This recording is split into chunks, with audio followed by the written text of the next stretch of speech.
গতকালকের আগের দিন আমি বাংলাদেশ বিমানে উঠলাম। বিজনেস ক্লাসের প্রথম সিটে আমার সিটটা। তো আমি এই বিমানটা ১.৫ লাখ টাকা দিয়ে টিকিট করছি শুধু এক ওয়াক্ত নামাজের জন্য। অন্যরা টিকিট করছে ৭০,০০০, আমি টিকিট করছি ১.৫ লাখ এক ওয়াক্ত নামাজের জন্য আশায়। তো আমি ফজরের নামাজের আজান সময় হয়ে গেছে, আজান তো নাই, সময় হয়ে গেছে, নামাজ পড়বো। তো কোথায় পড়বো দেখি আমার সিটের সামনেই পর্দার ওই পাশে একজন মানুষ যায় নামাজ বিছিয়ে নামাজ পড়ছেন। আমি তো মনে মনে মহা খুশি, আমি বিজনেস ক্লাসের প্যাসেঞ্জার, একটু বিষয়ও আছে। তা আমি ওনাকে গিয়ে বললাম, এক্সকিউজ মি, আপনার নামাজের পরে আমি নামাজ পড়ব। উনি আমাকে বললেন হবে না, নিষিদ্ধ। আমি ব্যর্থ মনোরথ হয়ে আমার ছিটে চলে আসলাম। আমার ছিটে চলে আসার পরে আমি একটু ব্যথাও পাইলাম, কি করব, আমি দাঁড়িয়ে সুন্নত পড়লাম। আমার ছিটকে সামনে রেখে আমি সুন্নত দাঁড়িয়ে পড়লাম। পড়তে পড়তে উনি পিছন দিয়ে চলে আসছে, এসে বলছে এক্সকিউজ মি, আপনি আসেন নামাজ পড়েন। আমি নামাজ পড়ে সালাম ফিরেতেই উনি বললেন, হুজুর আপনি কি মুশতাকুন নবী?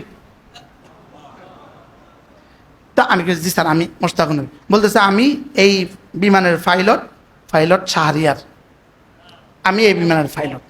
এবার আমাকে বললেন যে হুজুর আপনি আমার সাথে আসেন। আমাকে নিয়ে গেলেন ককপিটে।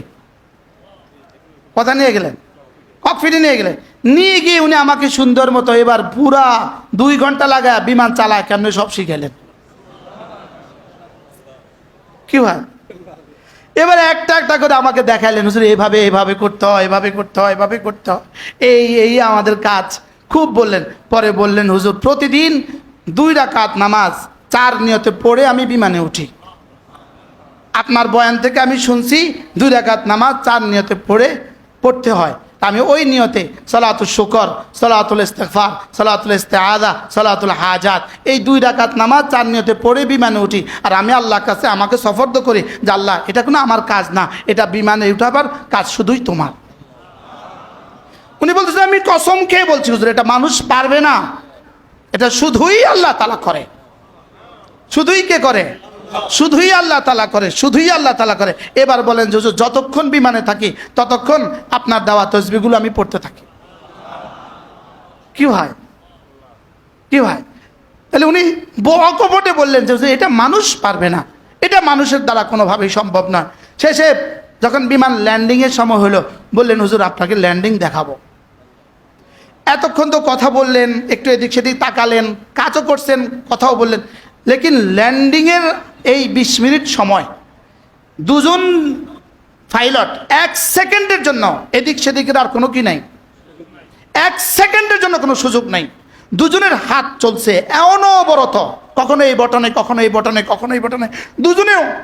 দুজনেই এই পরিমাণ 50 বছরের 60 বছর বয়স্ক হওয়া ছাড়া তো কি হয় না, সিনিয়র পাইলট হয় না। দুজনেই এই পর্যন্ত গরমাক্ত হয়ে গেলেন। শেষে বিমান যখন থামলেন তো উনি বললেন আলহামদুলিল্লাহ। কি হয়, উনি একদা এরপরে উনি আমার নিয়ে হাঁটলেন, হুজুর চলেন এয়ারপোর্টে হাঁটি, আপনাকে নিয়ে হাঁটি। এয়ারপোর্টে নিয়ে আমাকে একটু হাঁটলেন, সিলেট এয়ারপোর্টে আমাকে নিয়ে একটু হাঁটলেন। হাইটা পরে বারবার বলতেছেন এটা কেউ করে না হুজুর, এটা আল্লাহ তাআলা করে। কে করে বলেন? আল্লাহ তাআলা ছাড়া পৃথিবীর কোনো কারোর পক্ষে সম্ভব না। সে বলতেছে হুজুর জ্ঞান ও বিজ্ঞান এখানে অচল, আমরা শুধু শিখছি, আমাদের তো শুধু জানানো হয়েছে, কিন্তু কোন বটন কখন যে ফেল করবে এটা পৃথিবীর কেউ জানে না। কোনটা যে কখন বলবে আমি আর কাজ করি না, শেষ, আমিও শেষ, যাত্রীও শেষ, বিমানও শেষ। এবার বলুন তো করনেওয়ালা জাত কে? করনেওয়ালা জাত শুধুই আল্লাহ, শুধুই করনেওয়ালা জাত আল্লাহ, করনেওয়ালা জাত শুধুই আল্লাহ। এই কথাটাকে দিলে বসানো, এই কথাটাকে ইয়াকিন বানানো, লা ইলাহা ইল্লাল্লাহ, আল্লাহ তাআলা ছাড়া কোনো মাবুদ নাই, এটা দিলে বসানো। মেরে ভাইও এটা এভাবে বসবে না, বলতে বলতে বসবে, শুনতে শুনতে বসবে, আল্লাহ তাআলার কুদরতগুলো দেখতে দেখতে বসবে, আল্লাহ তাআলার কুদরতের কথা শুনতে শুনতে বসবে। তেলেই তো না, ফুয়েলেই তো না, এটা আবার এভাবে উড়ে কেমনে? আজকে 27শে সেপ্টেম্বর 2025 মাদ্রাসা ইসলামিয়া দারুল উলুম সুধন্যপুর কুমিল্লা প্রত্যেক মাসের মতো আজকের এই মাসিক ইসলাহি মজলিসে উপস্থিত হযরত উলামায়ে ইকরাম, শ্রদ্ধেয় সুধী সমাজ, আমার যুবক ভাইয়েরা, পর্দার আলের মা ও বোনেরা, আল্লাহ তাআলার ফজল, আল্লাহ তাআলার করম, আল্লাহ তাআলার মেহেরবানি, যিনি দয়া করে মেহেরবানি করে আমাকে আর আপনাকে জিকিরের এই মজলিসে একত্রিত হয়ে কিছু কথা বলার, শোনার তৌফিক দান করেছেন, এই জন্য বলি আলহামদুলিল্লাহ। প্রায় 9টা থেকে, সকাল 9টা থেকে বয়ান শুরু হয়েছে জোহর পর্যন্ত, জোহর থেকে আসর, আসর থেকে মাগরিব, মাগরিব থেকে এই পর্যন্ত লম্বা সময় ধরে আমরা কথা শুনেছি। আসলে শুনতে শুনতে আপনারা ক্লান্ত হয়ে গেছেন, এই জন্য অল্প সময় আপনাদের চূড়ান্ত ক্লান্তির আগেই, অবসাদের আগেই আমরা আমাদের কথা ছেড়ে দিব। অল্প সময় আপনাদের সামনে 2-4টা কথা আরজ হবে।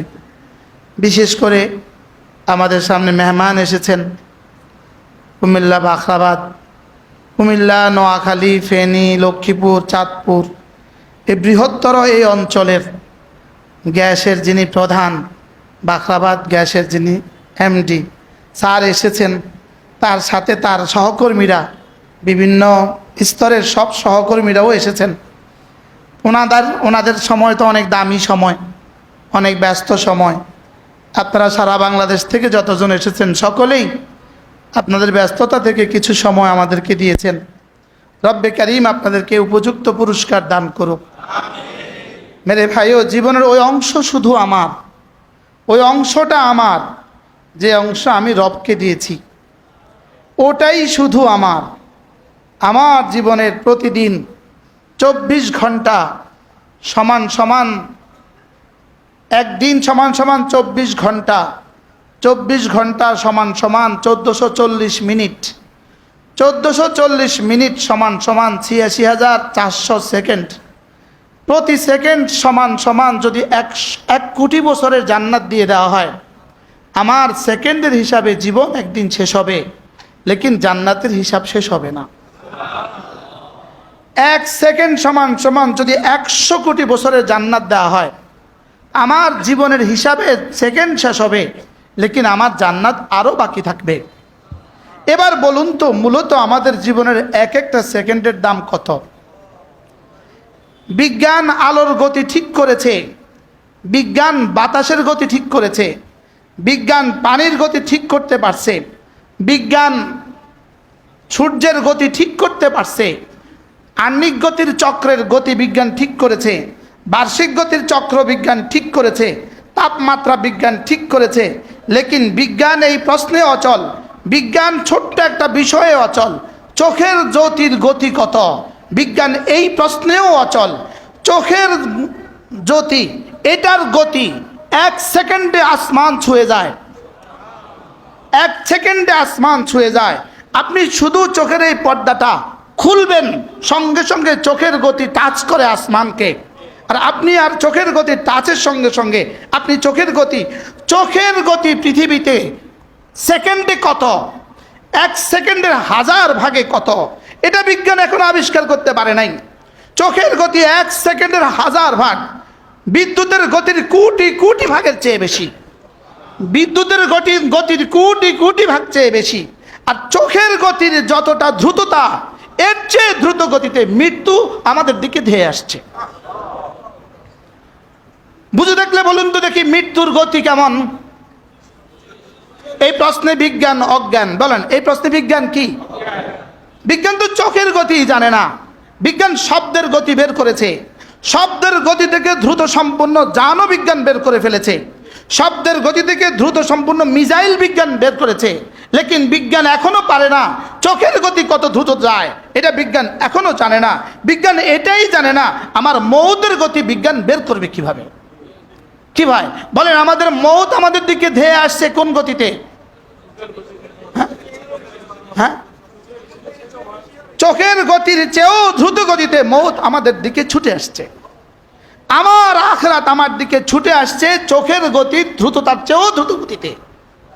লেকিন আমি বেমালুম ভুলে গেছি, যদি মৃত্যুই হয়তো জীবনের জবানিকা, মৃত্যুই হয়তো জীবনের ইন্ড অফ হায়া, মৃত্যুই যদি হয়তো আমার জীবনের শেষ সীমা, তবুও আমার জীবনকে শুধরাবার জন্য যথেষ্ট ছিল, আমার জীবনকে ঠিক রাখার জন্য যথেষ্ট ছিল। যদি শুধু মৌতই আমার জীবনের শেষ চিহ্ন হইতো, শেষ কাজ হইতো, যে মৃত্যু, দ্যাটস শেষ, এটাই শেষ, এটাই যদি হয় আমার জীবনের শেষ কথা, তাহলে আমার জীবন ঠিক রাখার জন্য একটা পয়েন্টই যথেষ্ট ছিল, একটা পয়েন্ট যথেষ্ট ছিল। আমার বাবাকে কে তুলে নিয়ে গেল, আমার মাকে আমার সামনে থেকে কে তুলে নিয়ে গেল, আমার নানা নানি, এত আদরের নানা নানিকে কে আমার সামনে থেকে তুলে নিয়ে গেল, আমার একটা মেয়ে কন্যা সন্তান, আমার কন্যাটাকে আমার চোখের সামনে থেকে কে তুলে নিয়ে গেল, কোন থাবা আমাকে নিয়ে গেল, আমার বাবাকে, এত আদরের বাবা, আমি আমার মুশতাক নবী আমি জীবনে কল্পনাও করতে পারতাম না, বাবা নাই এই শব্দ আমি কল্পনাও করতে পারতাম না। আমার মোবাইলে এখনো সেভ আছে আমার বাবার ফোন নাম্বার, বাবা কি হয়, লেকিন বাবার ফোন নাম্বার আছে, বাবা তো নাই। যে টিস্যুর প্যাকেট আপনি বাজার থেকে নিয়ে আসছেন, এটা শেষ করতে পারবেন কিনা জানা নাই, বলেন এটা শেষ করতে পারবেন কিনা জানা নাই। যে সাবান লাগিয়েছেন বাথরুমে, এটা শেষ করতে পারবেন কিনা জানা নাই। যে মোমবাতি জ্বালিয়েছেন, এটা শেষ করতে পারবেন কিনা জানা নাই। যে লাইট লাগিয়েছেন, এটা তো অনেক দূর কি বাত, এটা শেষ করতে পারবেন কিনা জানা নাই। হইতে পারে আপনার কাফনের কাপড় আপনার পাশের দোকানে চলে আসছে। আমি 15 তারিখে উমরায় গেছি, গতকালকে আসছি। যাওয়ার দিন আমাকে আমার এক দোস্ত ফোন দিলেন, হুজুর উমরা যাচ্ছেন, দোয়া করবেন। আর কালকে আমি ঘুম থেকে উঠছি ঢাকার মসজিদে, উঠার প্রথম ফোনটা, হুজুর কাউসার ভাই তো ইন্তেকাল হয়ে গেছে। কি ভাই, এই মাসের শুরুতেই কাউসার ভাই আমার সাথে সফর করছে, আমি তাকে নরসিংদী নামায়া দিছি রাত্রিবেলা, একটু ঝিরঝিরে বৃষ্টি হচ্ছিল, আমি ছাতিটা তাকে দিয়ে দিলাম, দিয়ে আবার দুষ্টমি করছি, কাউসার ভাই ছাতি কিন্তু হাওলাত দেয় নাই, হাওলাত দিয়েছি এমনি হাতিয়ে দেয় নাই, ছাতি আবার পোষায় দিবেন।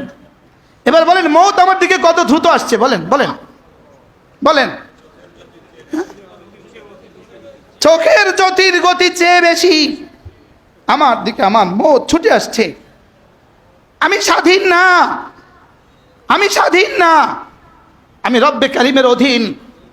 যদি আমি স্বাধীন হইতাম, কমপক্ষে আমি আমার দাড়িগুলোকে পাকতে দিতাম না, বলেন। আমি যদি স্বাধীন হইতাম, আমার দাড়ি আমি পাকতে দিতাম না, আমি কমপক্ষে দিতাম না, আপনারা দিলে দেন না দিলে নাই। যদি আমি স্বাধীন হইতাম, আমার দাড়িগুলোকে আমি পাকতে দিতাম না। আমি যদি স্বাধীন হইতাম, তো আমার দাঁতগুলোকে আমি নড়তে দিতাম না। আমি যদি স্বাধীন হইতাম, আমার চোখগুলোকে আমি দুর্বল হইতে দিতাম না, আমার চোখকে আমি দুর্বল হতে দিতাম না। না, আমি স্বাধীন না, আমি রব্বে কারিমের অধীন। বলেন আমি কার অধীন, বলেন আল্লাহ তাআলার অধীন। না আমি স্বাধীন না, আমি স্বাধীন না, আমি অধীন। বলেন কি, আমি কার অধীন? আমি আল্লাহ তাআলার ইচ্ছার অধীন, আমি আল্লাহ তাআলার ইচ্ছার অধীন। না না, আমি স্বাধীন না, আমি আল্লাহ তাআলার ইচ্ছার অধীন। যদি আমি স্বাধীন হইতাম, আমি বুড়ো হইতাম না। যদি আমি স্বাধীন হইতাম, আমাকে কোনো বিমারি, কোনো অসুস্থতা আমাকে স্পর্শ করতে আমি দিতাম না। যদি আমি স্বাধীন হইতাম, আমার দাঁতকে নড়তে দিতাম না। যদি আমি স্বাধীন হইতাম, আমার দৃষ্টিশক্তিকে যেতে দিতাম না। আমি স্বাধীন হইতাম, তা আমার হাত ব্যথা হইতে আমি দিতাম না, আমার হাড়ে ব্যথা হইতে আমি দিতাম না। তাহলে বোঝা গেছে আমি মূলত কি না, আমি মূলত স্বাধীন না, আমি আল্লাহ তাআলার ইচ্ছার অধীন। আমি আল্লাহ তাআলার ইচ্ছার কি? এবার রব্বে কারিম আমাকে কিছু ইচ্ছা দিয়েছেন, রবের কিছু ইচ্ছা রেখে দিয়েছেন। এবার রব যেন বলেন, তোমার ইচ্ছা যদি আমার ইচ্ছার অনুকূলে হয়, তোমার ইচ্ছাটাকে যদি আমার ইচ্ছার অনুকূলে তুমি বানাতে পারো, যাও কথা দিলাম জান্নাতে তোমার সব ইচ্ছা আমি পুরা করে দিব। জান্নাতের সব ইচ্ছা রব পুরা করে দিবে। কার সব ইচ্ছা পুরা করবে? যে দুনিয়াতে আল্লাহ তাআলার ইচ্ছার অধীনে নিজের ইচ্ছাকে কুরবানি করেছে, নিজের ইচ্ছাকে কুরবানি করে দিয়েছে রব্বে কারিমের ইচ্ছার সামনে। আজান হয় তো নামাজ রবের ইচ্ছা, এখন আমি আমার ইচ্ছার নামাজকে বানালাম। রমজান মাস রোজা রবের ইচ্ছা, আমি আমার ইচ্ছাকে এখন রোজা বানালাম। পর্দা রবের ইচ্ছা, পর্দাকে আমি আমার ইচ্ছা বানালাম। জিকির রবের ইচ্ছা, জিকিরকে আমি আমার ইচ্ছা বানালাম। আমার ইচ্ছা না, না আমার কোনো ইচ্ছা নাই, আমার সব ইচ্ছাকে আমি কোরবানি করলাম আল্লাহ তাআলার ইচ্ছার সামনে। রব বলেন, যাও কথা দিলাম, ফিহা মা তাশতাহি আনফুসুকুম, সেখানে যা চাইবা সব দিয়ে দিব। কি ভাই, যা চাইবা সব দিব, যা চাইবা সব দিবে। কাকে? যে আল্লাহ তাআলার ইচ্ছাকে ইচ্ছা বানিয়েছে, আল্লাহর ইচ্ছাকে ইচ্ছা বানিয়েছে। বলেন কি বলছি বলেন, আল্লাহ তাআলা তার সব ইচ্ছা পুরা করে দিবে, সব ইচ্ছা পুরা করে দিবে। না না, তোমার ইচ্ছা এক সময় শেষ হবে, ইচ্ছাও এক সময় শেষ হবে, ইচ্ছার পরিধি শেষ, ইচ্ছার পরিধিও শেষ। আরে কোন দামাগ দিয়ে ইচ্ছা করবেন, কোন দামাগ দিয়ে? এই সেল এখন নাই। এখন কিন্তু ইচ্ছাও আপনার সীমিত। এখন আমার ইচ্ছাও কি, এখন আমার ইচ্ছাও সীমিত, ইচ্ছাও কিন্তু সীমিত। ও চাহিদা অসীম লেখছে কিতাবে, বইতে, চাহিদা অসীম, কিন্তু আসলে চাহিদা অসীম না। ব্রেন যেহেতু সসীম, চাহিদাও সসীম। ব্রেন যেহেতু কি, যেন আমরা এখানে একজনেরও চাহিদা নাই আমার 200 তলা একটা বাড়ি হোক, এটা একজনেরও চাহিদা নাই। কেন? আমার ব্রেন কি সসীম, এজন্য আমার ব্রেনের ইচ্ছাও কি। আর জান্নাতে ব্রেন হবে অসীম, ইচ্ছাও হবে অসীম। আর দুনিয়াতে ব্রেন কি, ব্রেনের সেলগুলো কি সসীম, এজন্য ইচ্ছাও কি, ইচ্ছাও সসীম। এই সসীমের মধ্যে কারোরটা একটু বড়, কারোরটা একটু কি ছোট। দুনিয়া সব চাহিদা পুরো হওয়ার জায়গা না, দুনিয়া সব চাহিদা পুরো হবে না, না না, দুনিয়া সব চাহিদা পুরো হওয়ার জায়গা না। আর জান্নাত কোনো চাহিদা অপূর্ণ থাকার জায়গা না। সব চাহিদা কোথায় পুরো হবে? দুনিয়াতে এক জওয়ান, এক যুবক, সে যত জওয়ানই হোক 70 জন ইস্তেমালের সুযোগ তার নাই, যত জওয়ানই হোক 200 জন ইস্তেমালের সুযোগ তার নাই। লেকিন জান্নাতে ওই জওয়ান কমপক্ষে 70,000। আপনি বলেন তো এবার চাহিদা কেমন, আর শক্তি কেমন, আর জওয়ানি কেমন? তাহলে বোঝা গেছে দুনিয়াতে সব চাহিদা পুরা হওয়ার কিনা। বলেন এটা দুনিয়া। আচ্ছা, আপনার অনেক চাহিদা আছে, আপনি মুরগির ডিম খাবেন, এবার বলুন তো কয়টা খাবেন? চাহিদা মুরগির ডিমের কয়টা? 70টা খাবার তো সুযোগ নাই। তাহলে বোঝা গেছে দুনিয়ার চাহিদা সসীম, দুনিয়ার চাহিদা কি সসীম। লেকিন জান্নাতের চাহিদা, সুবহানাল্লাহ, জান্নাতের চাহিদা কি? এবার তুমি তোমার সসীম চাহিদাকে আমি অসীম রবের চাহিদার অনুকূলে করো, অচিরেই তোমার সসীম চাহিদাকে আমি অসীম বানায়া অসীম পুরা করে দেব। কি ভাই, এবার বলুন তো দেখি জাহান্নামে কতটা চাহিদা পুরা হবে? জাহান্নামে কতটা চাহিদা পুরা হবে? একটাও না। দুনিয়াতে কতটা চাহিদা পুরা হবে? কিছু কিছু। জাহান্নামে কতটা পুরা হবে? একটাও না। এবার জান্নাতে কতটা পুরা হবে? সবটা। এবার বলুন তো দেখি আপনি আর আমি কি করব? কি ভাই, আল্লাহর চাহিদা পুরা করব। আমার সসীম জীবনে আল্লাহর চাহিদা কি সসীম না অসীম? সসীম। আল্লাহর চাহিদা কি খুব বেশি না অল্প? হ্যাঁ, আচ্ছা, আল্লাহ তাআলা যদি গাছের মতো আমাকে 24 ঘন্টা দাঁড়িয়ে থাকতে বলতেন, আমার কি হইতো? হ্যাঁ, আচ্ছা, আমাকে যদি গাভীর মতো ঝুঁকে দিয়ে দিতেন তা আমি কি করতাম? লেকিন রব আমাকে এখতিয়ার দিয়েছেন, তুমি ঝুঁকতেও পারো, তুমি দাঁড়াতেও পারো, তুমি উপরেও হইতে পারো, তুমি বসতেও পারো। আমি তোমাকে এখতিয়ার দিয়েছি, আমি তোমাকে এখতিয়ার দিয়েছি। তুমি মসজিদে যেতেও পারো, মসজিদে নাও যেতে পারো, আমি তোমাকে এখতিয়ার দিয়েছি। এতটুকু এখতিয়ার যদি আমি না দিতাম, তাহলে গরু আর ছাগলের মতো তোমার জন্য জান্নাত আর জাহান্নামের ফয়সালা হতো না। তাহলে বোঝা গেছে আমাকে কিছু কি দিয়েছেন? এখতিয়ার দিয়েছেন। এবার রব বলেন, ওয়া আম্মা মান খাফা মাকাম রাব্বিহি ওয়া নাহান নাফসা আনিল হাওয়া। শুধু যে আল্লাহর সামনে দাঁড়াতে ভয় পায়, সেই জন্য একটা কাজ করে, নিজের নফস চাহি জিন্দিগি, মন চাহি জিন্দিগি পালন না করে, সেজন্য রব চাহি জীবন পালন করে। মন চাহি না রব চাহি? আসলে কি আপনি সব মন চাই পারেন? এমনি কি আপনি সব মন চাই পারেন? সব মন চাই এই মুহূর্তে যদি আপনি মনে করেন এখন আপনি কি বলেন এই ময়ূরের ডিম খাবেন, এই চাহিদা কি আপনার এখন পুরো হবে? হ্যাঁ, এই চাহিদা কি এখন পুরো হবে? কোনোভাবেই তো হবে না। হাজারো চাহিদা আমার কোনোভাবেই পুরো হয় না, হাজারো চাহিদা আমার কোনোভাবেই কি হয় না, পুরো হয় না। তাহলে আমার জীবনের সামনে আছে একটা জিনিস, রবের চাহিদা। যদি আমার সব চাহিদা এখানে পুরো হবে না, আমি এখানে রবের চাহিদাটা পুরো করে দিব, রব আমার সব চাহিদা জান্নাতে পুরো করে দিব। এই বাণিজ্যটা কতটা সহজ? কি হয়, এটা কতটা সহজ? তা আমার রব আমার কাছে কি কি চান? 1 নাম্বার চান হৃদয়টা কাউকে দিবা না, এটা তা আমাকে রাখবা। এটার নাম হলো ইমান। এটার নাম কি বলেন? ইমান মানে কি বলেন? হৃদয়ে শুধু কাকে রাখবা? হৃদয়ে শুধু আমাকে রাখবা। এখানে আর কাউকে ঢুকাবা না। আর কেউ পারে এটা বলবা না, আর কেউ জানে এটা বলবা না, আর কেউ করে এটা বলবা না, আরো কেউ দেয় এটা বলবা না, আরো কেউ দেয় এটা বলবা না। আপনাদেরকে একটা ছোট্ট কারগুজারি শোনাই। গতকালকের আগের দিন আমি বাংলাদেশ বিমানে উঠলাম। বিজনেস ক্লাসের প্রথম ছিটে আমার ছিটটা। তো আমি এই বিমানটা ১.৫ লাখ টাকা দিয়ে টিকিট করছি শুধু এক ওয়াক্ত নামাজের জন্য। অন্যরা টিকিট করছে ৭০,০০০, আমি টিকিট করছি ১.৫ লাখ এক ওয়াক্ত নামাজের জন্য আশায়।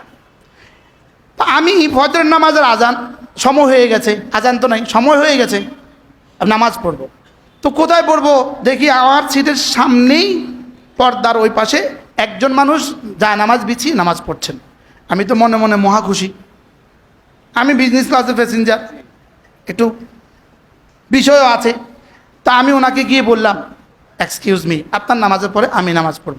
উনি আমাকে বললেন হবে না, নিষিদ্ধ হবে। আমি ব্যর্থ মনোরথ হয়ে আমার ছিটে চলে আসলাম। আমার ছিটে চলে আসার পরে আমি একটু ব্যথাও পাইলাম, কি করব? আমি দাঁড়িয়ে সুন্নত পড়লাম। আমার ছিটকে সামনে রেখে আমি সুন্নত দাঁড়িয়ে পড়লাম। পড়তে পড়তে উনি পিছন দিয়ে চলে আসছে, আসে বলছে এক্সকিউজ মি, আপনি আসেন নামাজ পড়েন। আমি নামাজ পড়ে সালাম ফিরাইতেই উনি বললেন, হুজুর আপনি কি মুশতাকুন নবী? তা আমি জি স্যার আমি মুশতাকুন নবী। বলতেছে আমি এই বিমানের পাইলট শাহরিয়ার, আমি এই বিমানের পাইলট। এবার আমাকে বললেন যে হুজুর আপনি আমার সাথে আসেন। আমাকে নিয়ে গেলেন ককপিটে। কথা নিয়ে গেলেন ককপিটে, নিয়ে গিয়ে উনি আমাকে সুন্দর মতো এবার পুরা 2 ঘন্টা লাগায় বিমান চালায় কেমনে সব শিখাইলেন। কি হয়? এবার একটা একটা করে আমাকে দেখাইলেন, হুজুর এভাবে এভাবে করতে হয়, এভাবে করতে হয়, এভাবে করতে হয়, এই আমাদের কাজ খুব বললেন। পরে বললেন হুজুর প্রতিদিন 2 রাকাত নামাজ 4 নিয়তে পড়ে আমি বিমানে উঠি। আপনার বয়ান থেকে আমি শুনছি 2 রাকাত নামাজ 4 নিয়তে পড়তে হয়। আমি ওই নিয়তে সালাতুল শুকর, সালাতুল ইস্তিগফার, সালাতুল ইস্তিআযা, সালাতুল হাজাত, এই 2 রাকাত নামাজ 4 নিয়তে পড়ে বিমানে উঠি। আর আমি আল্লাহর কাছে আমাকে সফর্দ করি যে আল্লাহ এটা কোনো আমার কাজ না, এটা বিমানে উঠাবার কাজ শুধুই তোমার। উনি বলতেছেন আমি কসম খেয়ে বলছি হুজুর এটা মানুষ পারবে না, এটা শুধুই আল্লাহ তাআলা করে। শুধুই কে করে? শুধুই আল্লাহ তাআলা করে, শুধুই আল্লাহ তাআলা করে। এবার বলেন যে হুজুর যতক্ষণ বিমানে থাকি ততক্ষণ আপনার দেওয়া তাসবিহগুলো আমি পড়তে থাকি। কি হয়? কি হয়? তাহলে উনি অকপটে বললেন যে এটা মানুষ পারবে না, এটা মানুষের দ্বারা কোনোভাবেই সম্ভব না। শেষে যখন বিমান ল্যান্ডিংয়ের সময় হলো বললেন হুজুর আপনাকে ল্যান্ডিং দেখাবো। এতক্ষণ তো কথা বললেন, একটু এদিক সেদিক তাকালেন, কাজও করছেন, কথাও বললেন, লেকিন ল্যান্ডিংয়ের এই 20 মিনিট সময় 2 জন পাইলট 1 সেকেন্ডের জন্য এদিক সেদিকের আর কোনো কি নাই, 1 সেকেন্ডের জন্য কোনো সুযোগ নাই। 2 জনের হাত চলছে অনবরত, কখনো এই বটনে, কখনো এই বটনে, কখনো এই বটনে। দুজনেই এই পরিমাণ 50 বছরের 60 বছর বয়স্ক হওয়া ছাড়া তো কি হয় না, সিনিয়র পাইলট হয় না। দুজনেই এই পর্যন্ত গরমাক্ত হয়ে গেলেন। শেষে বিমান যখন থামলেন তো উনি বললেন আলহামদুলিল্লাহ। কি ভাই? উনি একদা এরপরে উনি আমার নিয়ে হাঁটলেন, হুজুর চলেন এয়ারপোর্টে হাঁটি, আপনাকে নিয়ে হাঁটি। এয়ারপোর্টে নিয়ে আমাকে একটু হাঁটলেন, সিলেট এয়ারপোর্টে আমাকে নিয়ে একটু হাঁটলেন। হাঁটা পরে বারবার বলতেছেন এটা কেউ করে না হুজুর, এটা আল্লাহ তাআলা করে। কে করে বলেন? আল্লাহ তাআলা ছাড়া পৃথিবীর কোনো কারোর পক্ষে সম্ভব না। সে বলতেছে হুজুর জ্ঞান ও বিজ্ঞান এখানে অচল, আমরা শুধু শিখছি, আমাদের তো শুধু জানানো হয়েছে, কিন্তু কোন বটন কখন যে ফেল করবে এটা পৃথিবীর কেউ জানে না। কোনটা যে কখন বলবে আমি আর কাজ করি না, শেষ, আমিও শেষ, যাত্রীও শেষ, বিমানও শেষ। এবার বলুন তো করনেওয়ালা জাত কে? করনেওয়ালা জাত শুধুই আল্লাহ, শুধুই করনেওয়ালা জাত আল্লাহ, করনেওয়ালা জাত শুধুই আল্লাহ। এই কথাটাকে দিলে বসানো, এই কথাটাকে ইয়াকিন বানানো, লা ইলাহা ইল্লাল্লাহ, আল্লাহ তাআলা ছাড়া কোনো মাবুদ নাই, এটা দিলে বসানো। মেরে ভাইও, এটা এভাবে বসবে না, বলতে বলতে বসবে, শুনতে শুনতে বসবে, আল্লাহ তাআলার কুদরতগুলো দেখতে দেখতে বসবে, আল্লাহ তাআলার কুদরতের কথা শুনতে শুনতে বসবে। এক তেলেই তো না, ফুয়েলেই তো না, এটা আবার এভাবে উড়ে কেমনে? কি হয়, কয়টা বটনই তো না। বলতেছে হুজুর একটু দেখাই আপনাকে, ডানে কিভাবে যায়, ছম করে ডান। হুজুর একটু বামে কিভাবে যায়, আবার একটু ঘুরে দিয়েছে, ভম করে বামে, ওখানে আবার রেখা লাগানো আছে, আমাকে এই রেখায় চলতে হবে, আমাকে এই রেখায় চলতে হবে, ডানে বামে আমি যেতে পারবো না, আবার ফিরে নিয়ে আসে।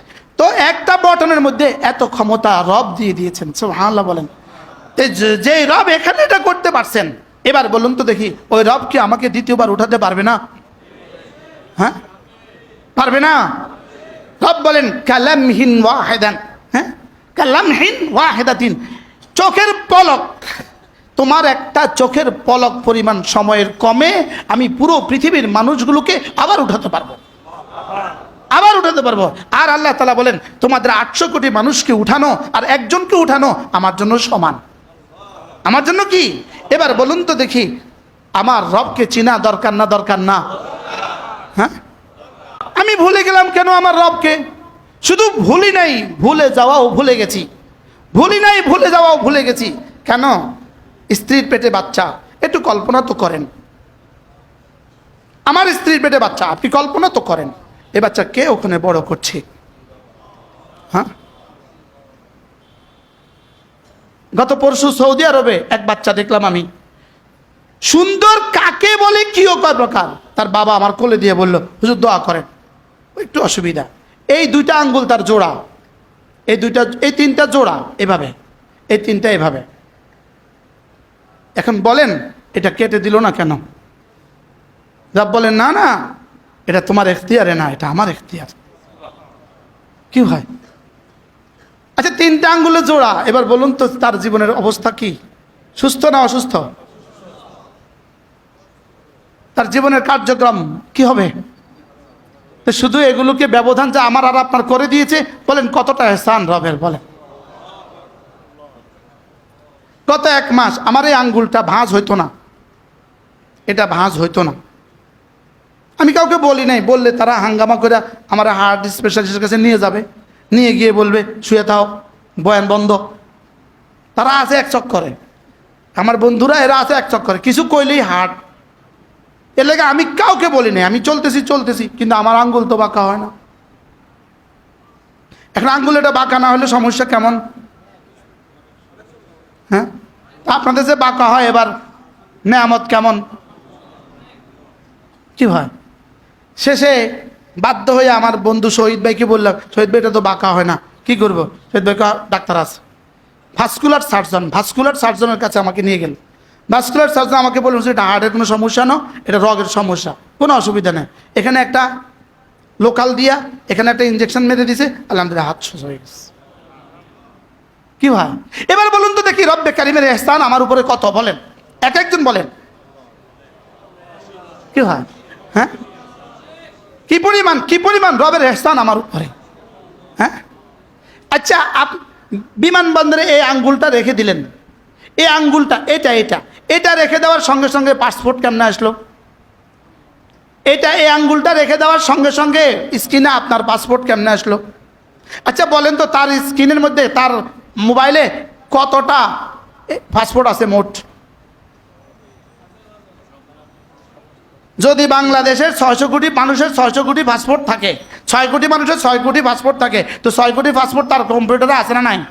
আচ্ছা, এটা দেওয়ার সঙ্গে সঙ্গে আপনারটাই বাইট করলো কেমনে? হ্যাঁ, এটা কি সসীম জ্ঞান না অসীম জ্ঞান? সসীম জ্ঞান। এটা বিজ্ঞানের সসীম আবিষ্কার না অসীম আবিষ্কার? এই আঙ্গুল দিছেনার চেহারা কেমনে আসলো? এই আঙ্গুল দিছেনার পাসপোর্টে আব্বার নাম কেমনে আসলো? যদি এই আঙ্গুল দেওয়ার দ্বারা আপনার আব্বার নাম, আপনার আম্মার নাম, আপনার বিবির নাম, আপনার কালার, আপনার জীবনের সব আসতে পারে, এবার বলেন রব্বে কারিম আপনার জীবনের সব আমলনামা আনতে পারবে না পারবে না? বলেন। কি দিয়ে আনছে? আচ্ছা, জমিন বিক্রয়ের সময় কোন আঙ্গুলের চাপ দিতে হয় বলেন তো? কোন হাতের? বাম হাতের বৃদ্ধাঙ্গুল দিয়ে কি দিতে হয়? আচ্ছা, টিপসইটা ডান হাতের দেয় না, কা বাম হাতের দেয় কেন? আমি হয়রান। অ্যাডভোকেট সাহেব, ডান হাতে দেয় না বাম হাতে দেয়? দুনিয়া হলো বাম হাতের বিষয়। দুনিয়া কোন বিষয় বলেন? দুনিয়াটা বাম, এটা বামের বিষয়, এটা বামের বিষয়। কি ভাই, হায় রে, এত টাকার জায়গা এই বাম হাতের টিপ দিয়া আরেকজনের কাছে গেছে গা, গেছে না? গেছে না? তো এটার মধ্যে কি? এটার মধ্যে কি? এই জন্য রব নিজেই বলেন, ওহ সূরা কিয়ামা পড়েন তো, লা উকসিমু বিয়াউমিল কিয়ামা ওয়ালা উকসিমু বিন নাফসিল লাওয়ামা আয়াহসাবু আন লান নাজমা ইযামা। তুমি কি ভেবেছো তোমার কবরের হাড্ডিগুলো আমি আবার জমা করতে পারবো না? তুমি কি ভেবেছো তোমার হাড্ডিগুলো আমি জমা করতে পারবো না? রব বলেন, কি মনে করেছো তোমার আঙ্গুলের ফিঙ্গারপ্রিন্ট তোমাকে আবার ফেরত দিব? তোমার আঙ্গুলটা নয়, শুধু আঙ্গুলের রেখাগুলো আবার তোমাকে আবার তোমারটাই ফেরত দিব। পাটটা ফেরত দিবে বলেন, নাকি আপনারটা আমার লাগায় দিব? হ্যাঁ, আমারটাই আমাকে আবার ফেরত দিবে। রব বলেন, কি ভেবেছো তুমি আমি সব পারি? তুমি মনে করেছো আমি তোমাকে কিভাবে বানাবো? তো রব বলেন, আচ্ছা প্রথমবার বানানো সহজ না দ্বিতীয়বার বানানো সহজ? এখন বাংলাদেশও চেষ্টা করলে বিমান বানাতে পারবে না? পারবে না বলেন? এখন বাংলাদেশ চেষ্টা করলে বিমান বানাতে পারবে না? বাংলাদেশে কম্পিউটার এখন বানাতে পারবে না? কিন্তু প্রথমবার বানানো, তাহলে আমাকে প্রথমবার বানানো কঠিন ছিল না দ্বিতীয়বার বানানো কঠিন? প্রথমবার কেমন, কি দিয়ে বানাইছে? এক ফোঁটা। আচ্ছা, এক ফোঁটা নাপাক পানির মধ্যে এত সুন্দর চেহারা কে সাজালো? কেন তাকে চিনি নাই? এখানে দেখেন এভাবে দাগ কেটে দিল কেন? এটাকে গ্যাফে দিল কেন? এই 5টা আঙ্গুলকে যদি সমান করে দিত, আচ্ছা সমান করে দিত, তো ভাতটা তুলতাম কিভাবে? এটাকে গ্যাফে দিলেন কেন? এতটা গ্যাফে দিলেন কেন? গ্যাফে দিলেন শুধুই মিলাবার জন্য, সুবহানাল্লাহ, লোকমা তোলার জন্য। আচ্ছা, এটাকে গ্যাফে দিলেন কেন? এই গ্যাফে দিলেন শুধুই এগুলো দিয়ে গনার জন্য। এই দাগগুলো কেটে দিলেন কেন? শুধুই জিকিরের জন্য। কি হয়, দাগগুলো কে আব্বা কাটছে না আম্মা কাটছে? না, কে কাটছে বলেন? এটা একটু চালান তো দেখি, এটা গিয়ে কোথায় পৌঁছে, হাত দেন। দাগে কোথায় গিয়ে পৌঁছে? এটা সরাসরি দাগে গিয়ে পৌঁছে। কি ভাই, এত সুন্দর করে দাগ কেটে দিলেন কিভাবে? কি ভাই, জিহ্বা একটা গোশতের টুকরা, এটার মধ্যে কোনো হাড্ডি নাই, জিহ্বার মধ্যে কোনো চর্বি নাই। সুবহানাল্লাহ বলে, জিহ্বার মধ্যে কোনো কি হয় না? শরীরে যত চর্বি জমা হোক, জিহ্বার মধ্যে চর্বি জমা হয় না। আর জিহ্বার মধ্যে কোনো হাড্ডি নেই। একজন জিহ্বা স্পেশালিস্ট কোনো ডাক্তার নাই, সারা পৃথিবীতে জিহ্বা স্পেশালিস্ট কোনো ডাক্তার নাই। নাক কান গলা আছে না নাই? চক্ষু, ব্রেন, জিহ্বা স্পেশালিস্ট কবে দেখছেন? কবে? হ্যাঁ, বিজ্ঞানের বইতে মেডিকেল সায়েন্সে জিহ্বা স্পেশালিস্ট কোনো সাবজেক্ট নাই, এটার উপর কোনো পড়াশোনা নাই। এটা নাকি এটা কিছু নাই? প্রশ্নটা নাই কেন? ভাস্কুলার হয়ে গেল, ব্লাড হয়ে গেল, ওরাল হয়ে গেল, ডেন্টাল হয়ে গেল, আই তো আছেই, সব তো আছেই, লেকিন কোনটা নাই বলেন? জিহ্বা কেন নাই? রব বলেন, জিহ্বাকে বানিয়েছি জিকিরের জন্য। এটা অসুস্থ হলে আমার বন্ধু জিকির করতে পারবে না। এজন্য অসুস্থতাকে বলেছেন আমার বন্ধু জিহ্বাকে স্পর্শ করবা না, আর জিহ্বাকে বলেছেন তুমি কখনো ব্যথা হয়েও না। আমরা কথা বলছি জিহ্বা দিয়ে, লেকিন ব্যথা হয় গলা।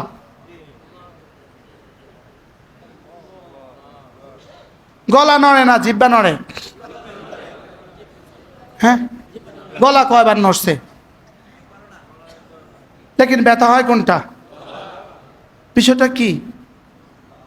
কি হয়? এটাকে স্পেশাল রেখে দিয়েছেন রব, এটা আমার, এটা দিয়ে আমার বন্ধু আমাকে ডাকবে, এটা দিয়ে আমার বন্ধু আমাকে কি করবে বলেন? আচ্ছা এটা কি এমন? এটা একটা জিহ্বাই তো না। গরু সারাদিন জিহ্বা নাড়লেও এক আওয়াজ বের হয়, ছাগলে সারাদিন জিহ্বা নাড়লে শুধু ইংরেজি মেয়ে বের হয়, শুধু মে মাস পারে গো ছাগলে, মে মে, শুধু মেয়ে পারে, ইংরেজি পারে মে। আচ্ছা এটা সারা দুনিয়ার সমস্ত জানোয়ার যখনই নাড়ে এক আওয়াজ, আর আমি একটু ঘুরাইলে সুবহানাল্লাহ, আরেকটু ঘুরাইলে আলহামদুলিল্লাহ, আরেকটু ঘুরাইলে আল্লাহু আকবার, আরেকটু ঘুরাইলে লা ইলাহা ইল্লাল্লাহ, আরেকটু ঘুরাইলে আলহামদুলিল্লাহি রাব্বিল আলামিন। কি এটা কেন দিলেন রব? এটা এভাবে কেন বানিয়ে দিলেন? এটা এভাবে বানিয়েছেন শুধুই বন্ধু তুমি আমার জিকির করবা, বলেন তুমি আমাকে ডাকবা, তুমি আমাকে ডাকবা। মজার বিষয় হলো কোটিবার ডাকলেও জিহ্বা কখনো বলে না আমি আর পারবো না। হার্টে জবাব দেয় আর পারি না, ব্রেনেও জবাব দেয় আর পারি না, লেকিন জিহ্বা কখনো জবাব দেয় না। কারো দিয়েছে জীবনে কখনো জিহ্বা? এখানে যারা আছেন আপনারা কি জীবনে কখনো জিহ্বা ডাক্তার দেখিয়েছেন? কি হয়? খুব কম সংখ্যক, শাহজানাদের একটু বিচি বুচি হয় ভিটামিনের অভাবে। তাহলে আমার জিহ্বা আমাকে দিলেন কেন বলেন? হ্যাঁ, বিজ্ঞান বলে জিহ্বার 3 কাজ। বিজ্ঞান বলে জিহ্বার 3 কাজ। 1 নম্বরে জিহ্বার কাজ হলো জিহ্বার নেড়ে চেড়ে খাবার ভিতরে দেয়। প্রশ্ন, ভূমিষ্ঠ হওয়ার পরে বাচ্চার সর্বপ্রথম কোন অঙ্গ নড়ে? জিহ্বা। সুবহানাল্লাহ বলে। কোনটা নড়ে? সে মায়ের পেট থেকে জমিনে আসার সঙ্গে সঙ্গে এভাবে সে খাবার তালাশ করে, আমাকে খানা দাও। সুবহানাল্লাহ বলেন। জিহ্বার প্রথম কাজ কি বলেন? এবার এই 1 ফোঁটা দুধ মায়ের স্তন থেকে নিয়ে ওর জিহ্বা দিয়ে দিছেন, এই বাচ্চাটা সুন্দর করে জিহ্বাটা নাইরা ওটাকে ভিতর দিয়ে দিছে। খালাকা কুল্লা শাই ফাহাদা, সব আমি বানিয়েছি, বানিয়ে আমি যা লাগে সব শিখিয়ে দিয়েছি। কি হয়? তাহলে জিহ্বার 1 নম্বর কাজ কি বলেন? নেড়ে চেড়ে খাবার ভিতরে দেয়া। জিহ্বার 2 নম্বর কাজ, জিহ্বার 2 নম্বর কাজ হলো স্বাদ আস্বাদন করা। এই জন্য বাচ্চা কিন্তু স্বাদ আস্বাদন বুঝে না। বাচ্চার মুখে প্রথম তিতা দিলে কিন্তু চোখ ব্যাংসাবে না। একদম 1 দিনের বাচ্চা তিতা দিয়ে দেন, মুখ ব্যাংসা না, ও মুখ ব্যাংসাতে এখনো পারে না, ও এটাকেই নেড়ে ছেড়ে ভিতর দিয়ে দিবে। করলার ফোঁটা একটা, করলার রস একটা 1 ফোঁটা দিয়ে দেন, এটাকেও ভিতরে দিয়ে দিবে। মধু ওর কাছে যা, করলাও তার কাছে তা। এবার 3 মাস পরে এবার করলা দেন, মুখ ভ্যাংসাইছে। এবার সে বুঝছে না এটা তিতা। তাহলে জিহ্বার 2 নম্বর কাজ কি বলেন? স্বাদ বোঝা। জিহ্বার 3 নম্বর কাজ হলো কথা বলা। সুবহানাল্লাহ বলা। জিহ্বার 3 নম্বর কাজ কি? কথা বলা। এই 3টা কে দিছেন? একটা জিহ্বাতে রব্বে কারীম 3000 প্রকারের স্বাদ আস্বাদনের যোগ্যতা দিয়েছেন। কি ভাই, সারা পৃথিবীতে যত খাবার আছে, সারা পৃথিবীতে যত খাদ্য আছে, সমস্ত খাদ্যের উৎস হলো 4টা। উৎস কটা? 4টা। এর বাইরে সারা পৃথিবীতে কোনো খাবার নাই।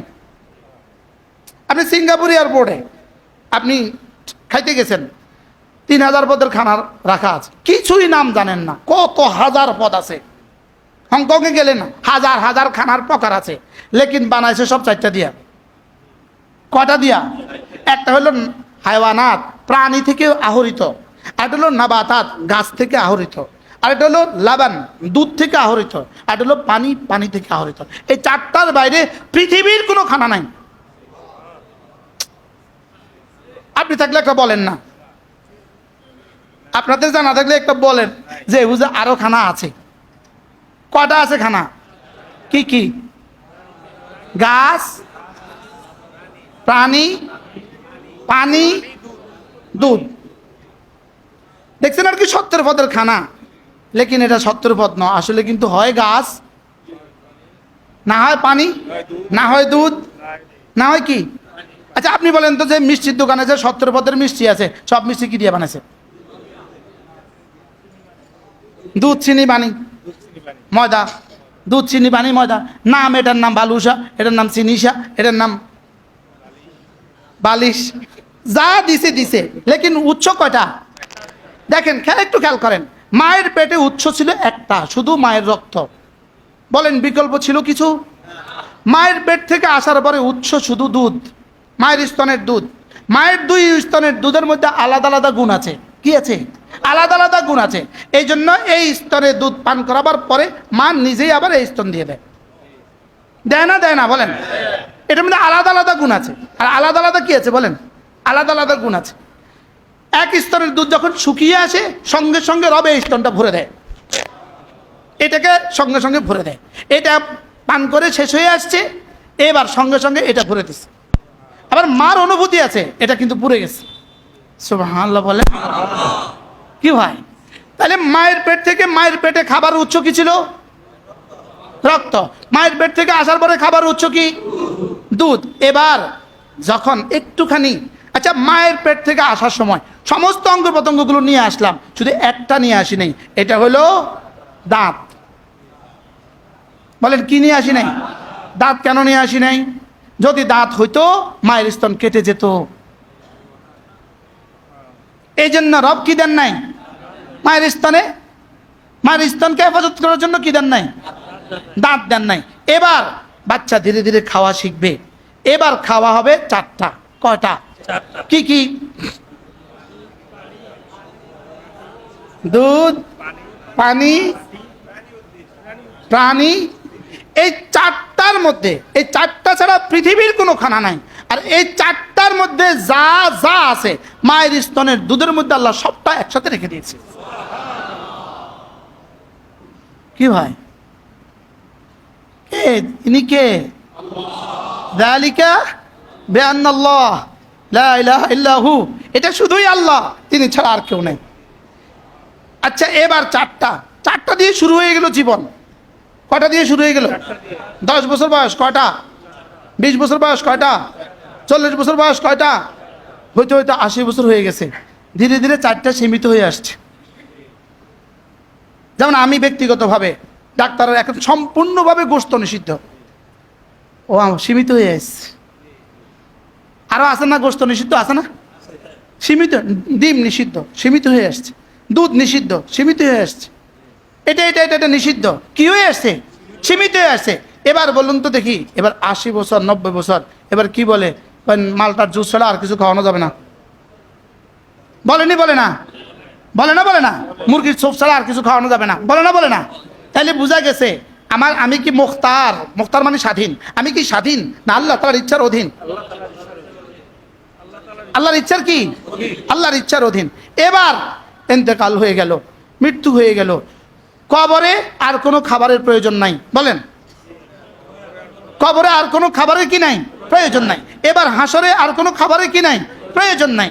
ব্যাস শেষ, কবর শেষ, হাসর শেষ। এবার ঢুকে গেলেন জান্নাতে। এবার রব খানা শুরু করবেন, খানা খাওয়ানো শুরু করবেন। এবার প্রশ্ন, এবার খাবারের উৎস কি? প্রশ্ন, প্রশ্ন। এবার খাবারের কি? বলুন তো দেখি, দুনিয়াতে খাবারের উৎস কি? কি কি?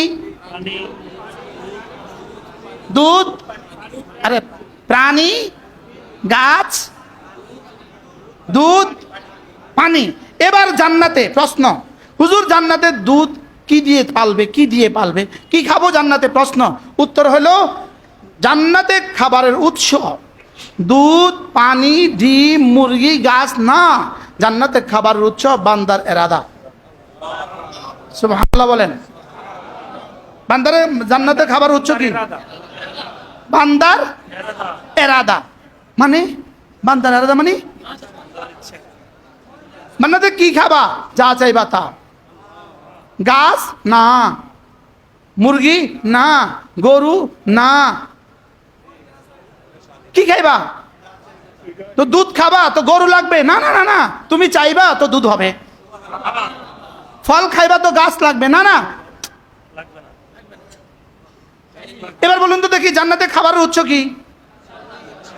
এখন আগের গুলো যদি আপনার মায়ের পেটে খাবারের উৎস, আপনার মায়ের পেট থেকে জন্মের পরে খাবারের উৎস দুধ, এবার 2 বছর পর থেকে জীবনের 80 বছর পর্যন্ত খাবারের উৎস 4টা, এগুলো যদি কোরআনের বিবৃতি মতো সত্য হয়, এবার বলুন তো দেখি, জান্নাতে রব বলেছেন আমার এরাদা খাবারের উৎস, এবার বলুন তো এটাও সত্য না মিথ্যা? কি হয়? আগেরটা যদি মিলে পরেরটা কেন মিলবে না? এবার বলুন তো দেখি, জাহান্নামে খাবার কি? এরাদা কার? এরাদা। আর আমাদের খাবারের উৎস কি? মুমিনদের জান্নাতে খাবারের উৎস কি? এরাদা। এবার জাহান্নামীদের খাবারের উৎস কি? আল্লাহর এরাদা। এবার আল্লাহর এরাদা, লাইসা লাহুম তাআমুন ইল্লা মিন গিসলিন। এবার জাহান্নামীদের পুজ তাদের খাবার, এবার জাক্কুম তাদের খাবার। বলেন এবার কি? জাক্কুম তাদের কি খাবার, এবার পুজ তাদের খাবার। এখন প্রশ্ন, যদি আগেরটা সত্য হয় তো এটাকে কিন্তু মিথ্যা হবে। আমি বুঝাতে পারলাম না তো? কি ভাই, দুনিয়াতে যারা আল্লাহকে অস্বীকার করে এরা কি মায়ের পেটে কি খাইছে? হ্যাঁ, এরা মায়ের পেট থেকে আসার পরে কি খাইছে? এবার মায়ের পেট থেকে বড় হওয়ার পরে 2 বছর পর থেকে কি খাইছে? 4টা খাইছে। তো এবার জান্নাতে আল্লাহ যা বলছেন তাই খাবে, এবার জাহান্নামে আল্লাহ যা বলছেন তাই খাবে। এটা যদি বিকল্প না হয় ওটাও বিকল্প হবে না। আমি মনে বুঝতে পারলাম না। কি ভাই, কথা অনেক দূর চলে গেছে মনে হয়, আপনাদের কষ্ট হচ্ছে। এই আমার ওই দিন ইনি হলেন ঢাকা এই কি পুলিশ ব্যাটালিয়নের ইমাম। হুজুরের মসজিদে আমার বয়ান ছিল, শুধু পুলিশরা ছিলেন, শুধু সব পুলিশরা ছিল। তো পরে সিও যিনি, উনি দাঁড়িয়ে একটু কথা বললেন। তো উনি বলতেছেন, হুজুর আমরা অনেক ব্যস্ত, হুজুর আমরা অনেক ব্যস্ত, আমরা তো কখনোই বয়ান শোনার সুযোগ হয় না, আমরা সিদ্ধান্ত নিয়ে রাখছি আমরা ব্যস্ত। কিন্তু আজকে যে আমি 1.5 ঘন্টা বয়ান শুনলাম তো আমার কোনো অসুবিধা হয় নাই তো। কি বলতেছি?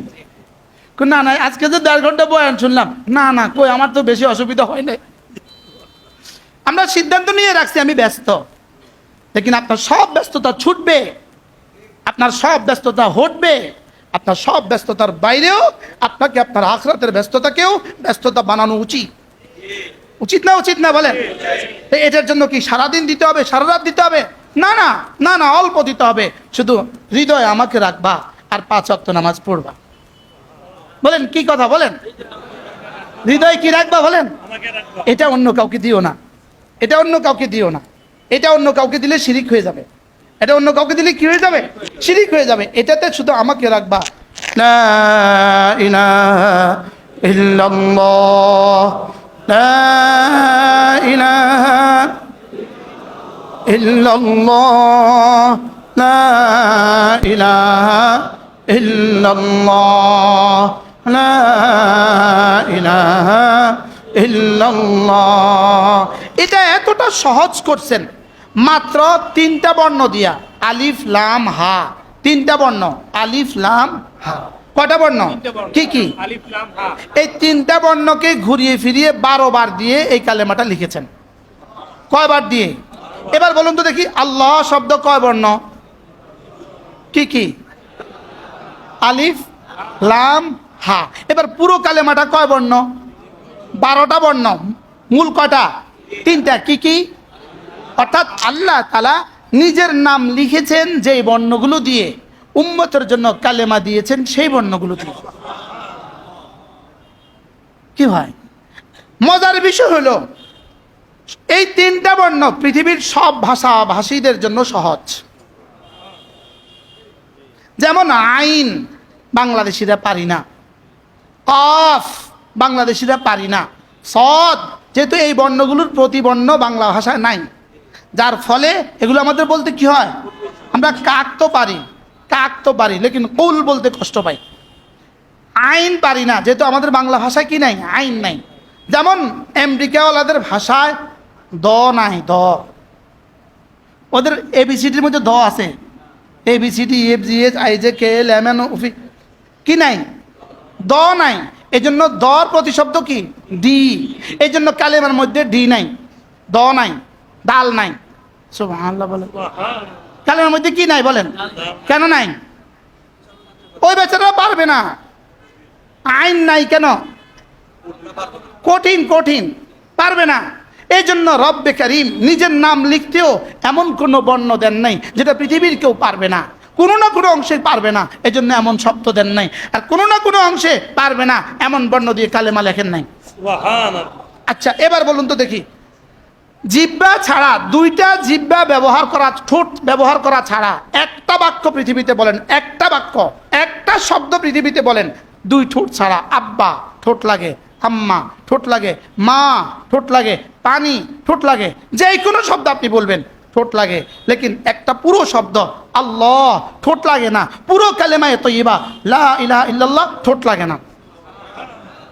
যেমন দেখেন লা ইলাহা ইল্লাল্লাহ, ঠোঁট লাগছে? হ্যাঁ, আচ্ছা কেন ঠোঁট লাগলো না? কারোর দাঁত বড়, তিনি ঠোঁট মিলাতে পারছেন না, তিনি কি করবেন যদি ঠোঁটের বর্ণ প্রয়োজন পড়তো? আচ্ছা আইসিইউর রুগী, নাকেও নল লাগানো, মুখেও নল লাগানো, যদি ঠোঁটের প্রয়োজন হইতো তিনি ঠোঁট মিলাতে পারতেন না, তার জীবনের শেষ সময় কালেমা কেমনে পড়তেন? কি ভাই এবার বলুন তো, কালেমায়ে তয়্যিবা সহজ না কঠিন? আচ্ছা কত সহজ? হ্যাঁ, তাহলে এটা যদি প্রতিদিন কেউ 100 বার করে পড়ে, 100 বার। এবার আল্লাহর নবী বলেন, عن أبي الدرداء رضي الله تعالى عنه قال قال رسول الله صلى الله عليه وسلم من قال لا إله إلا الله 100 مرة لم يبعثه الله يوم القيامة إلا ووجهه كالقمر في ليلة البدر أو كما قال عليه الصلاة والسلام। আল্লাহ নবী বলেন, কোন মানুষ যদি প্রতিদিন 100 বার কালেমায়ে তয়্যিবা পড়ে, আল্লাহ তাআলা হাশরের ময়দানে তাকে তুলবেন না, অবশ্যই তুলবেন, তার চেহারা হবে পূর্ণিমার চাঁদের মতো। শুধু কি হাশরের ময়দানে চেহারা পূর্ণিমার চাঁদের মতো হবে, নাকি দুনিয়াতেও হবে? প্রশ্ন। এই জন্য বেঈমান যত বুড়ো হয় চেহারা তত বদসুরত হয়, মুমিন যত বুড়ো হয় চেহারা তত সুন্দর হয়। বাস্তব না বাস্তব? বেঈমান যত বুড়ো হয় চেহারা তত বদসুরত হয়। কেন? যত বুড়ো হয় জাহান্নাম তত কাছে আসে, এই জন্য চেহারা তত বদসুরত হয়। আর মুমিন যত বুড়ো হয় জান্নাত তত কাছে আসে, এই জন্য চেহারা তত সুন্দর হয়। কি ভাই, 70 বছরের সুন্দর বুড়ো এদেশে আছে না নাই বলেন? কতজন দেখবেন আপনি? আর বদসুরত সুন্দর একটা হিন্দু দেখান, একটা বেঈমান দেখান, 80 বছরের একটা বেঈমানের চেহারা সুন্দর। বাস্তব না বাস্তব? তাহলে এগুলো কি বোঝায়? তাহলে কালেমায়ে তয়্যিবা প্রতিদিন কতবার পড়বো? আচ্ছা আশ্চর্য কথা, বিমান উঠতেছে, আমি তো দেখলাম উঠতেছে 40,000 ফিট উপর দিয়া। যেই দেশে বিমান ঢুকে সঙ্গে সঙ্গে ওই দেশের রাডার থেকে কথা বলে, যতক্ষণ বিমান চলে ততক্ষণ নিচ থেকে কথা আসতেছে। নিচ থেকে কি আসতেছে? ওরা তাকে শুধু ইনফরমেশন করতেছে, এটা এটা এটা এটা ইংরেজিতে বলতেই থাকে। তো আমাকে উনি বললেন, এই আমরা এখন ওমানে ঢুকছি, আমরা এখন ওমান থেকে বের হয়ে সাগরে পাড়ি দিছি, আমরা এখন সাগর থেকে বের হয়ে ভারতে ঢুকছি, এভাবে সঙ্গে সঙ্গে ওই রাডারে কথা বলে। আচ্ছা এই রাডারটা যদি 40,000 ফিট উপরে কথা শুনাইতে পারে, আমার জিহ্বা আর সাজিম কি শুনাইতে পারবে না কেন? কি হয়, ওটা কি কোন তারে শোনায়? এখানে নেটওয়ার্ক আছে, ফিলার আছে। কি হয়, এটা কিভাবে শোনাচ্ছে? প্রতিটা ইনফরমেশন এখান থেকে যাচ্ছে, কিন্তু প্রত্যেকে যাচ্ছে নিচ থেকে, প্রতিটা ইনফরমেশন উঠছে। তো নিচ থেকে যদি ওখানে ইনফরমেশন উঠে, তাহলে বোঝা গেছে আমার জিকিরও ওখানে উঠে, রহমতের ইনফরমেশনও ওখান থেকে নামে। কি হয়, তাহলে চলেন নিয়ত করে আজ থেকে কালেমায়ে তয়্যিবা 100 বার পড়বো তো ইনশাআল্লাহ। আগে পড়তাম একটু দ্রুত তাড়াতাড়ি করে, এখন থেকে পড়বো ধীরে ধীরে। লা ইলাহা ইল্লাল্লাহ, লা ইলাহা ইল্লাল্লাহ, লা ইলাহা ইল্লাল্লাহ, লা ইলাহা ইল্লাল্লাহ, লা ইলাহা ইল্লাল্লাহু মুহাম্মাদুর রাসূলুল্লাহ। পড়বো তো? আমি ওই দিন কোথাও এক জায়গায় বয়ান করছিলাম, সৌদি আরবে। ছাত্রীরা বেশি গরম লাগতেছিল। এসির বাইরে কোনো একটা বড় হলে আমরা বয়ান করছিলাম, এসি ছিল না, বেশি গরম লাগতেছিল। তো একজনে কাচুমাচু করতেছে, হুজুর বেশি গরম। আমি বলতেছি, গ্রামের বাড়িতে কখনো চরে চঞ্চলে কৃষক যখন খেতে ফসল লাগায় দেখছিলেন কখনো? আমি হুজুর দেখছি তো। কয় কি, হাঁটু পর্যন্ত কাদা মাটির ভিতরে ডুবা আর পুরো শরীরটা আগুনে পোড়া, দেখছেন তো? আমি আচ্ছা কয় ইয়ের লাইগা, কত টাকার লাইগা কৃষক এই কষ্ট করে? চাষি কত টাকার লাইগা? 1000 টাকার জন্য সে কয় ঘন্টা ডিউটি করে? কেমনে? অর্ধেক কিসের মধ্যে? কাদার মধ্যে। আর অর্ধেক কোথায়? আচ্ছা এবার বলুন তো, দুনিয়া না মাজরাতুল আখরা, এটা না আখরাতের খেতি? আচ্ছা এইভাবে যদি কেউ বয়ান শুনতে হইতো তো কয়জন আসতেন আপনারা?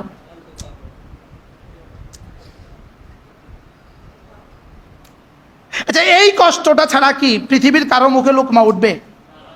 কৃষকের এই কষ্ট ছাড়া কি পৃথিবীর কারো মুখে লোকমা উঠবে? কৃষক কি পরিমাণ কষ্ট করছে? হ্যাঁ, মেঘ, বৃষ্টি, সূর্য, খরা, তাপ, কেন আমাদের মুখে কি তোলার জন্য বলেন? তাকে এই কষ্টের যোগ্যতা রব এই জন্যই দিয়েছেন। সেই কষ্টটা না করলে দুনিয়ার মানুষ লোকমা পাবে না। এবার বলুন তো দেখি, আখিরাতের জন্য আমি জীবনে কি কষ্ট করছি? বুঝাতে পারলাম না তো। হ্যাঁ, আচ্ছা ওসি হিসাবে এএসপি হওয়ার জন্য ট্রেনিংটা কেমন করে?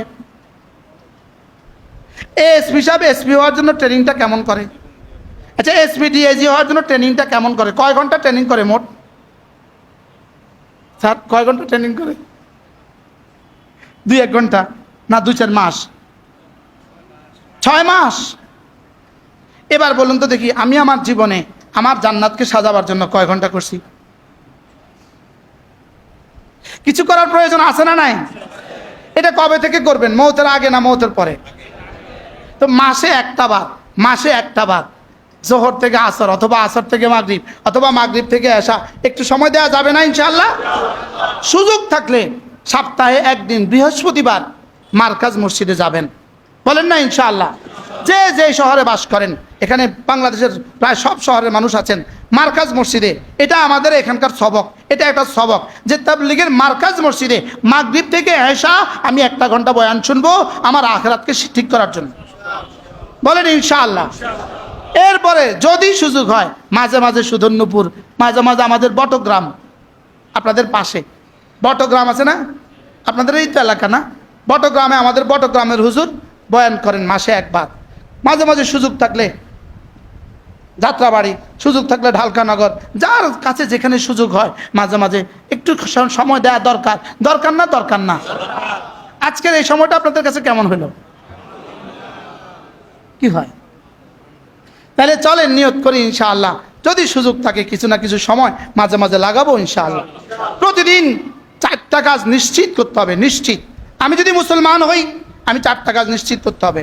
1 নম্বরে ইমানের সাথে থাকা, 2 নম্বরে 5 ওয়াক্ত নামাজ নিশ্চিত করা, 3 নম্বরে কিছু না কিছু তেলাওয়াত, 4 নম্বরে কিছু না কিছু জিকির, আর 5 নম্বরে গুনাহ থেকে মুক্ত থাকা।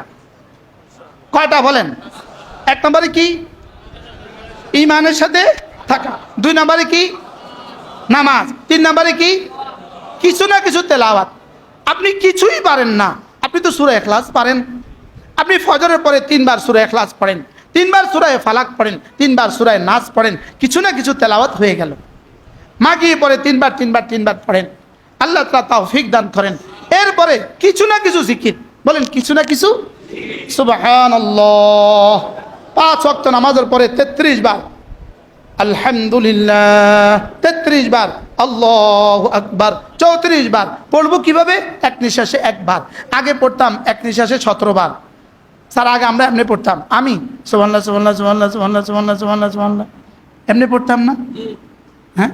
আচ্ছা পৃথিবীর সব বাক্য 1 নিঃশ্বাসে 1 বার বলতে হয়, শুধু সুবহানাল্লাহ 1 নিঃশ্বাসে 17 বার বলতে হয়।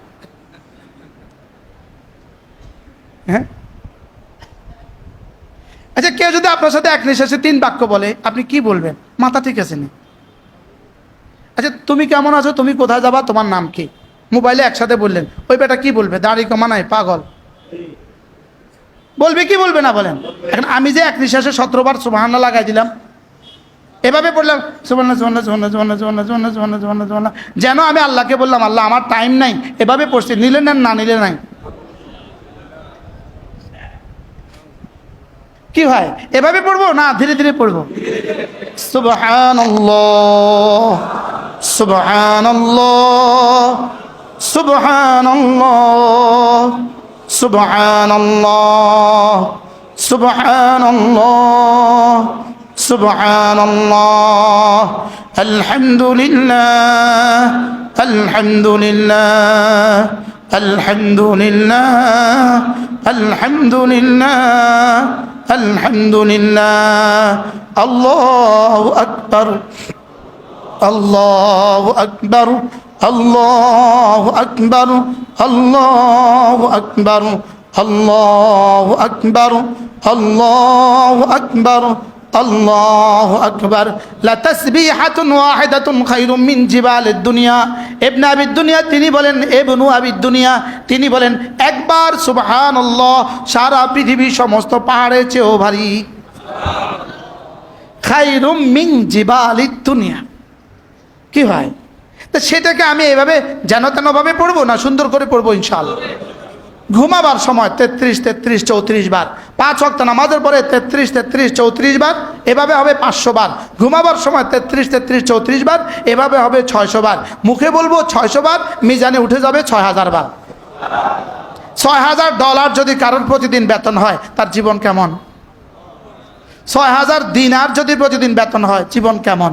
তাহলে এবার 6000 তাসবিহ যদি প্রতিদিন জমা হয়, তো জীবন কেমন? পড়বো তো ইনশাআল্লাহ। তাহলে 4টা কাজ পাইলাম। 1 নম্বরে ঈমান, 2 নম্বরে নামাজ, 3 নম্বরে প্রতিদিন কিছু না কিছু কি তিলাওয়াত, 4 নম্বরে প্রতিদিন কিছু না কিছু কি জিকির, আর 5 নম্বরে হলো আমি আমার জীবনকে গুনাহ থেকে বাঁচাবো। আমি আমার জীবনকে গুনাহ থেকে বাঁচাবো। এই 5টা যদি হয়ে যায়, তো রব্বে কারীম বলেন, যাও কথা দিলাম তোমার দুনিয়া সুন্দর, আখিরাত সুন্দর। কি ভাই, ফালানুহইয়ান্নাহু হায়াতান তাইয়্যিবা, দুনিয়া সুন্দর, আখিরাত সুন্দর। আল্লাহ আমাদেরকে তৌফিক দান করেন।